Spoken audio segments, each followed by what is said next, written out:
தமிழ்நாட்டின் புவியியல் அமைப்பும் அதன் தனிச்சிறப்புகளும் பற்றி விரிவாக அறிந்து கொள்வோம்.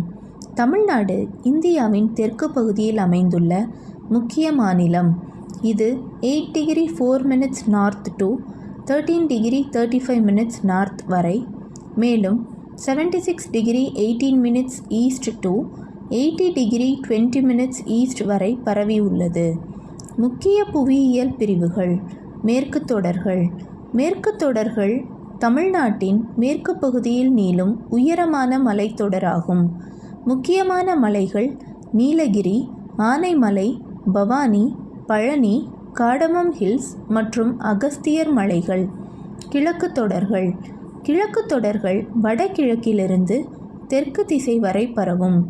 இதில் ஜவாது, ஏலகிரி, ஷேவராயன் ஹில்ஸ் உள்ளிட்ட மலைகள் முக்கியமானவை. பீடபூமி. மேற்கு தொடர்களுக்கும் கிழக்கு தொடர்களுக்கும் இடையே கோயமுத்தூர் பீடபூமி மற்றும் மதுரை பீடபூமி முக்கியமான பீடபூமி பகுதிகள் ஆகும். இது கோயமுத்தூர் பீடபூமி தமிழ்நாட்டின் மேற்கு பகுதியில் அமைந்துள்ளது. மேற்கு தொடர்ச்சி மலையின் கிழக்கு சரிவுகளில் பரவியுள்ளது. பரப்பளவு சுமார் 7000 சதுர கிலோமீட்டர் ஆகும். இந்த பீடபூமியில் பல ஆறுகள் பாய்கின்றன. அவற்றில் நொய்யல் மற்றும் பவானி ஆறுகள் முக்கியமானவை. இந்த பீடபூமி வேளாண்மைக்கு மிகவும் ஏற்றது. குறிப்பாக தேயிலை, காஃபி மற்றும் தென்னை போன்ற பயிர்கள் இங்கு விளைவிக்கப்படுகின்றன. மதுரை பீடபூமி. இது தமிழ்நாட்டின் மத்திய பகுதியில் அமைந்துள்ளது. வைகை ஆற்றின் பள்ளத்தாக்கில் அமைந்துள்ளது. பரப்பளவு சுமார் 5000 சதுர கிலோமீட்டர் ஆகும். இந்த பீடபூமி வேளாண்மைக்கு மிகவும் ஏற்றது. குறிப்பாக நெல், கரும்பு மற்றும் பருத்தி போன்ற பயிர்கள் இங்கு விளைவிக்கப்படுகின்றன.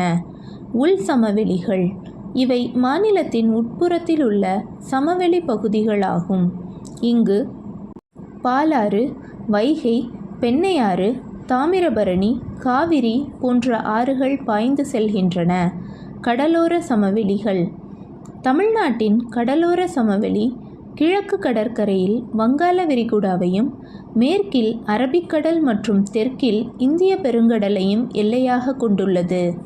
இது திருவள்ளூர் முதல் கன்னியாகுமரி வரை சுமார் 906 கிலோமீட்டர் நீளத்திற்கு பரவியுள்ளது.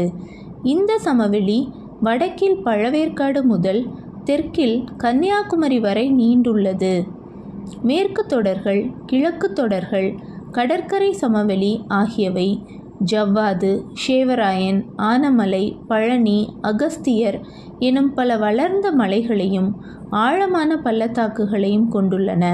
இந்த வகையில் தமிழ்நாட்டின் பல்வகையான புவியியல் அமைப்புகள் இயற்கை வளமும் பண்பாட்டு வளமும் வளர சிறந்த காரணிகளாக அமைந்திருக்கின்றன.